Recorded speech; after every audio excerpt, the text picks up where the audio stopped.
Coming up on Arirang News, South Korea's unionized bus drivers call off a nationwide strike after a deal was reached to raise their pay. And along with that, bus fares are going up later this year.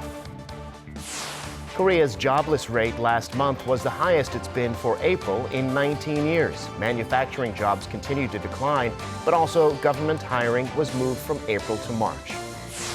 And Finance Ministry Hong Nam-gi says Korea should look to biohealth as a promising sector for the future. To make it another growth engine for the country, the government will soon release a comprehensive plan. It's 4:00 p.m. here in Seoul. Thanks for joining us on our afternoon newscast. I'm Devin Whiting. To the relief of commuters this morning, unionized bus drivers canceled a strike they'd planned, having reached a deal with management overnight. Yoon Jung-min has the latest. Major bus unions across South Korea, including those in Seoul, reached a deal with management, most of them overnight after heated hours-long negotiations that started on Tuesday afternoon. They agreed to a salary hike of 3.6% for drivers and to gradually extend the retirement age by 2 years from 61 to 63. Bus unions in most regions, including Busan, Incheon, Chungcheongdo Province, and Jeollado Province, reached a deal either overnight or a day earlier. Many citizens say they are relieved to hear the news. I was worried last night due to the possible bus strike because it would take me longer to get to work. But when I found out this morning that the strike was cancelled, I was relieved. I'm heading to an amusement park with my friends. We were going to take the subway instead, but finally we can take the bus. The bus unions in Gyeonggi-do Province couldn't completely reach a deal but decided to delay the strike until the end of May while continuing dialogue with management. Just a day earlier, the Transport Ministry announced that the government will increase bus fares by 200 Korean won, or about 17 cents, starting with routes in Gyeonggi-do Province sometime in September. The government will also implement a semi-public bus management system, which means the buses will be managed partially by the government. The bus unions had been demanding a wage hike for drivers and more support from the government, claiming they will be paid less if work hours decrease due to the mandatory 52-hour work week system. The government cut the maximum work hours from 68 to 52 per week last year, and companies with more than 300 employees must abide by the rule. Bus companies were granted a one-year grace period, which expires in July. Much of the drivers' concerns are eased due to the wage hike, but the burden on the public, especially those in the lower income brackets, seems inevitable as the bus fares will go up in many cities. Yoon Jung-min, Arirang News. The presidential office has again urged the main opposition party to agree to a meeting of the 5 rival political parties. A Blue House official on Wednesday called it an issue of trust, all the parties having agreed last year to meet on a regular basis. The official also said the president could consider holding a meeting with the 3 parliamentary negotiating bodies first. That would require the Liberty Korea Party to come to the table and discuss major issues, including the supplementary budget. Such a meeting would need to be proposed by the ruling Democratic Party, which has not proposed one yet. South Korea's third largest party, the Bareun Mirae Party, has elected 2-term lawmaker Oh Shin-hwan as its new floor leader. In a two-way race on Wednesday, Oh received the majority of votes from the 24 lawmakers present. He'll take the baton from Kim Kwan-young, who stepped down amid tensions within the party over the recent fast-tracking of key reform bills. Kim had replaced some of his party's lawmakers on key parliamentary committees that had been against the move and said they would vote against it. The new floor leader will be tasked with bringing the party together, as well as preparing for next year's general elections. In his acceptance speech, Oh promised to work on bills related to improving people's livelihoods. North Korea has rejected the recommendations of the UN Human Rights Council, which is calling on the regime to dismantle its political prison camps and release the people held in them. In fact, the regime claims the camps don't even exist. Our Kan Hyung-woo has this story. North Korea has insisted there are no political prison camps or forced labor in the regime. The Universal Periodic Review's working group under the UN Human Rights Council adopted 262 recommendations about dismantling political prison camps and seizing forced labor to be accepted by North Korea. But the review's report says Pyongyang stated it will only note some of the recommendations instead of using the word accept, which diplomatically translates to a rejection of the recommendations. According to Voice of America, North Korea's ambassador Han Dae-sung said Pyongyang rejected 63 recommendations made by some representatives as the insult to the regime's dignity, insisting they severely distort the reality on the ground. Last week, the U.S. urged North Korea at the UN Human Rights Council to dismantle its political prison camps. Pyongyang's diplomat blamed sanctions imposed on the regime, claiming they were violating the human rights of North Korea. Some countries are joining the Security Council to impose unilateral sanctions on us. Sanctions of various kinds against DPRK hamper in every possible way the efforts of DPRK for the protection and promotion of human rights, laying serious obstacles to the enjoyment by the people of their human rights. Regarding the 199 adopted recommendations, including joining the International Labor Organization and the Committee Against Torture, North Korea said it will announce its decisions at a session of the Human Rights Council in September. Kang-young, Arirang News. The U.S. is apparently ramping up the role of the American judicial branch in enforcing its sanctions on North Korea. Voice of America reports that over the past 3 years, the U.S. has filed 7 criminal and civil lawsuits against entities or individuals that have violated the sanctions. This includes the latest case in which the Department of Justice filed a civil suit to confiscate a ship and its assets. Experts say they expect more lawsuits as Washington uses the judiciary to tighten its grip on Pyongyang. The U.S. and Russia are trying to improve their relations. Senior officials from the two countries met on Tuesday for talks, and one issue was North Korea's denuclearization. Lee Seung-jae reports. U.S. Secretary of State Mike Pompeo met with Russian Foreign Minister Sergei Lavrov and other Russian officials in Sochi on Tuesday. Prior to the meeting, Pompeo made it clear that the Trump administration is committed to improving the Washington-Moscow relations. The two sides reportedly held talks for about 3 hours. Arms control was the main focus of their talks, but North Korea issues also came up. According to Russia's top diplomat, the focus on North Korea should not be solely on the denuclearization of the regime only, but the peninsula as a whole. Lavrov said Pyongyang expects a security guarantee from the U.S. in return for denuclearization measures, an issue the leaders of North Korea and Russia discussed in Vladivostok last month. However, Pompeo emphasized the need to maintain sanctions on North Korea. Despite their differences, Lavrov said Russia will continue to promote dialogue between Washington and Pyongyang. Aside from Korean Peninsula issues, Moscow wants to know how Washington plans to resolve the current tension with Iran, which Lavrov says the U.S. created on its own. Pompeo responded by saying the U.S. is not seeking conflict with Iran, but would respond if its interests were attacked. Meeting with Russian President Vladimir Putin later in the day, Pompeo was told by Putin that Moscow is keen to improve ties with Washington. Lee Seung-jae, Arirang News. Today in South Korea is National Teachers' Day. It's an observance held every year since 1965 on a date chosen because it's the birthday of King Sejong, the 15th century ruler who invented the Korean alphabet, Hangul. The Education Ministry held a special event earlier today at the Government Convention Center in Sejong City. Education Minister Yoo Eun-hae presented awards to nearly 3,000 teachers for their outstanding support and guidance. Also giving teachers the day off, some 700 elementary, middle, and high schools out of nearly 12,000 nationwide were closed for the day.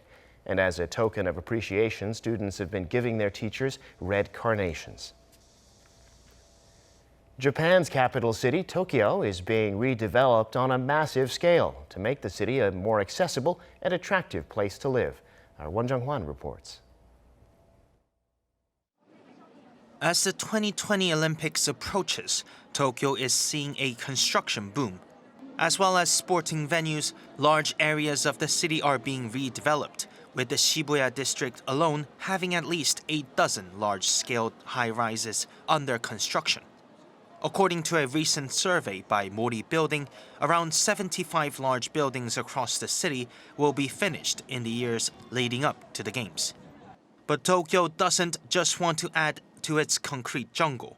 It also wants to develop cultural areas to make the city a brighter place to live and visit. Roppongi Hills is one such example, as the area has gone through a massive change to attract a more diverse range of people than before.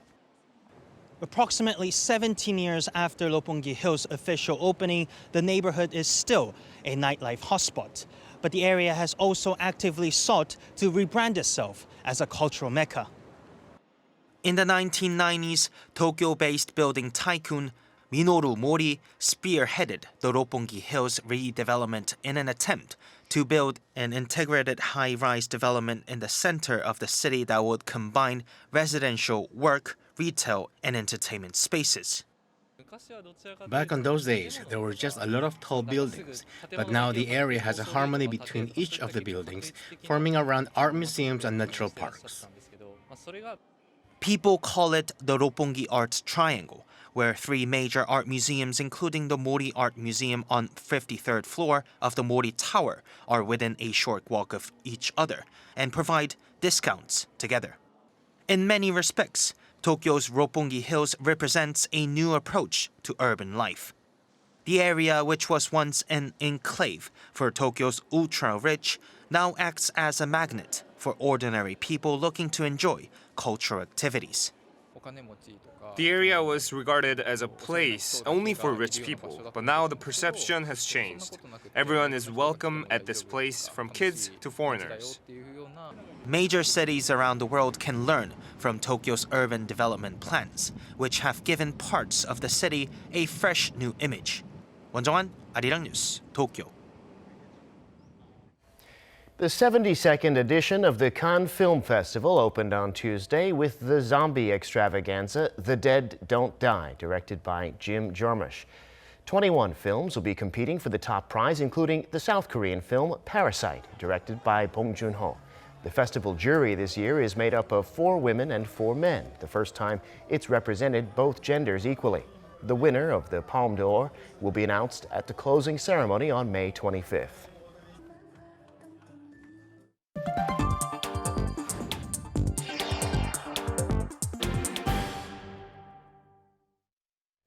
Despite the government's efforts to boost the sluggish job market, South Korea's job figures for the month of April were pretty anemic, as our Kim Da-mi reports. The number of employed people in South Korea reached 27 million in April, an increase of 171,000 from the same month of last year. But according to Statistics Korea on Wednesday, this is the first time in 3 months that the on-year increase has been below the 200,000 mark, mainly due to the drop in the number of retail and wholesale jobs. Despite the on-year increase, experts are concerned about the overall quality of the new jobs. Around 300,000 people aged above 65 have been hired recently, but this is merely temporary because their jobs are low-quality, short-term jobs. So the job increase last month is not necessarily great news overall. Meanwhile, the country's unemployment rate rose to 4.4% last month, up 0.3 percentage points from a year earlier. This is a record high for any month of April since 2000.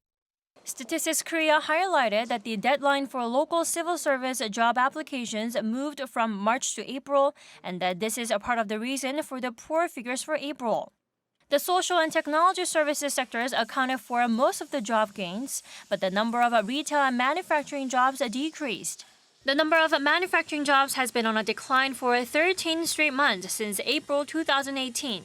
Meanwhile, South Korea's finance ministry noted that the government has managed to create more than 150,000 new jobs for 3 consecutive months. However, as the number of jobs in the main productive working age group in their 30s and 40s slumped, Finance Minister Hong Nam-ki said that the government will continue to work to improve the job market. Kim Da-mi, Arirang News.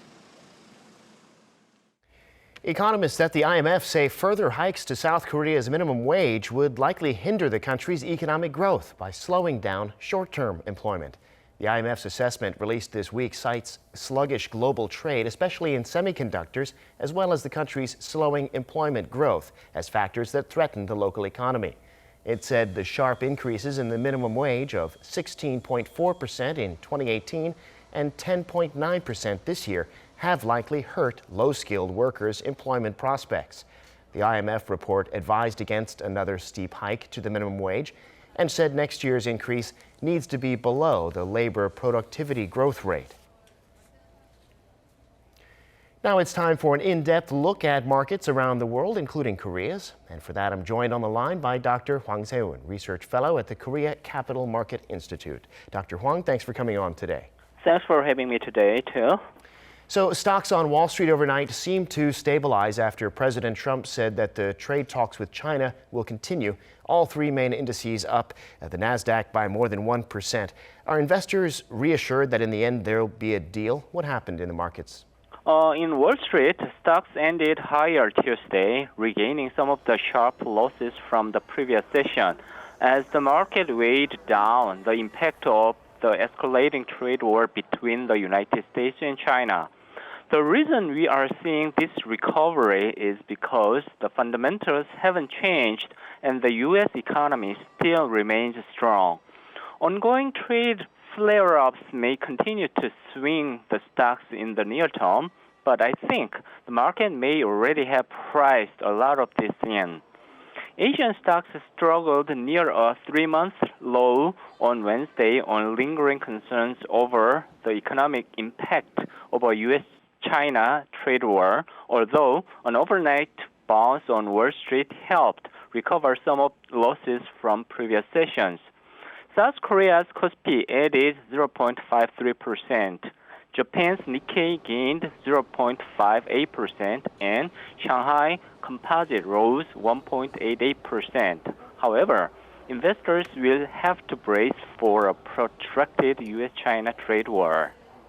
Well, because of those trade tensions, in large part, the Korean won continues to weaken. It's at a more than 2-year low against the dollar. Why is it that the won is affected so much, and how long will this go on? The South Korean won was traded at 1,188.61 per dollar as of close today, up 1.11 from Tuesday's close. The local currency, one of the world's worst-performing currencies over the past month, may further lose ground down the road, possibly flirting with the 1,201 threshold, given a slew of factors pointing in that direction, although its current downward momentum may ease in the near term.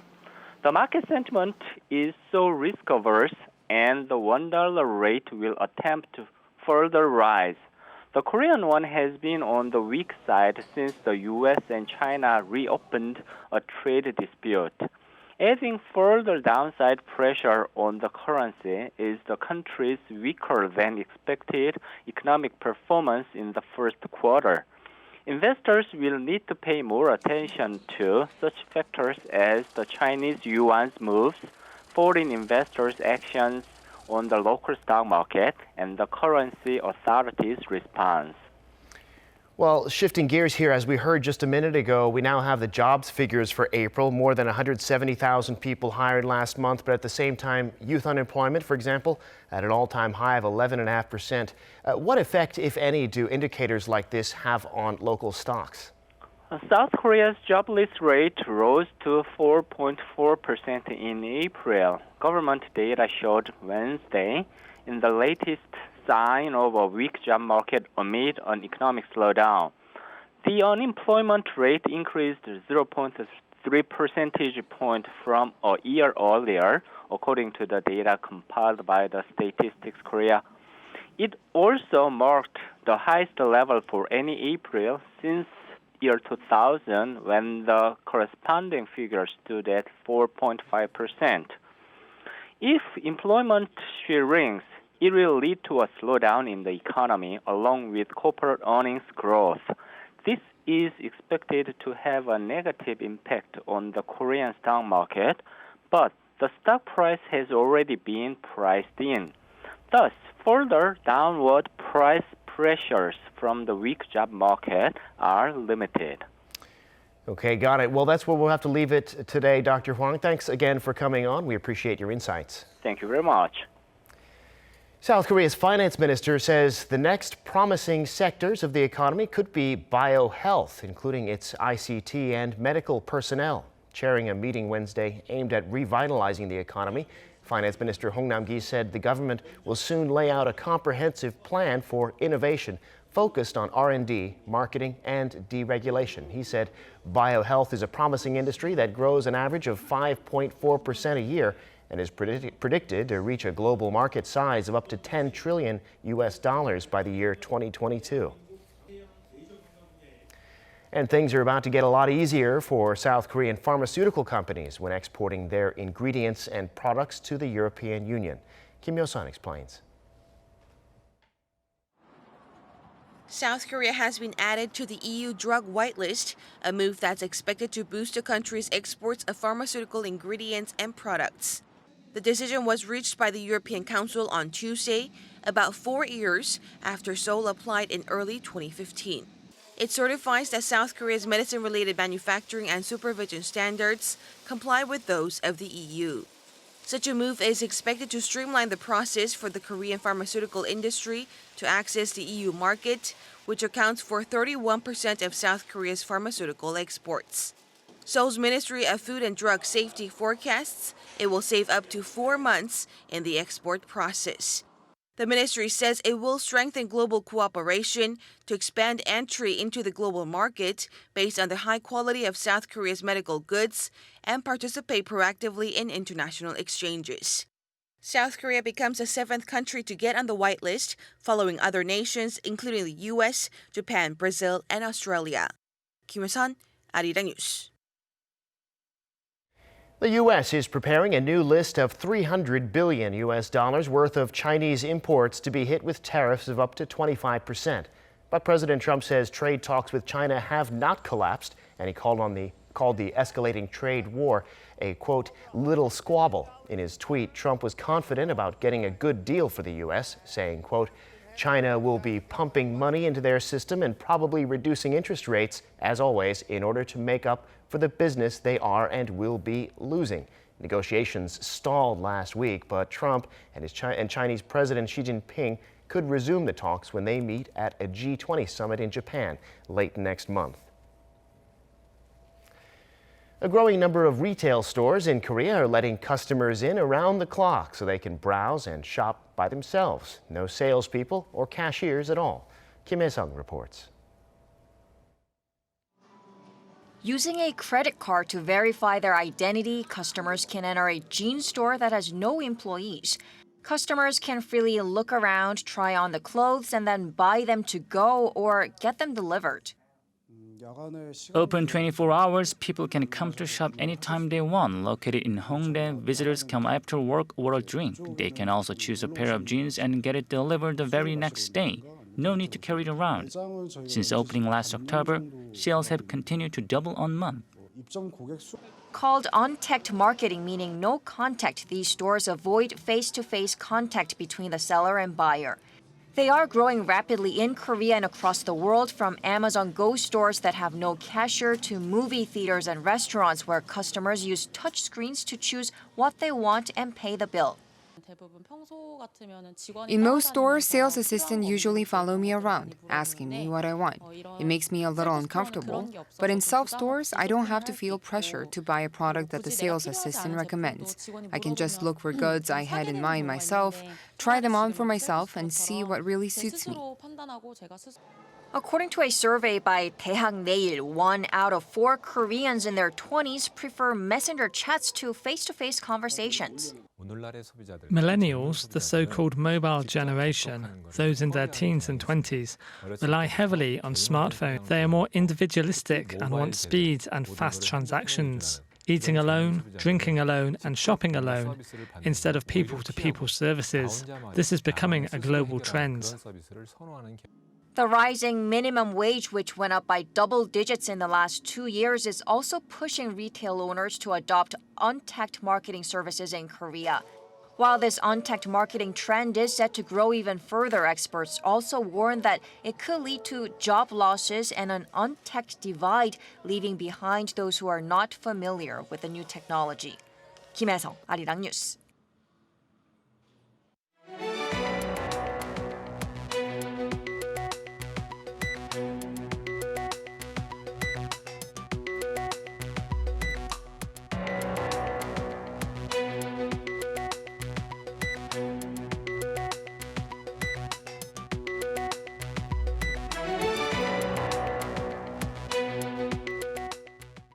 And that brings us to the end of this newscast. Thanks for being with us. More live news coming your way at 7 p.m. Korea time.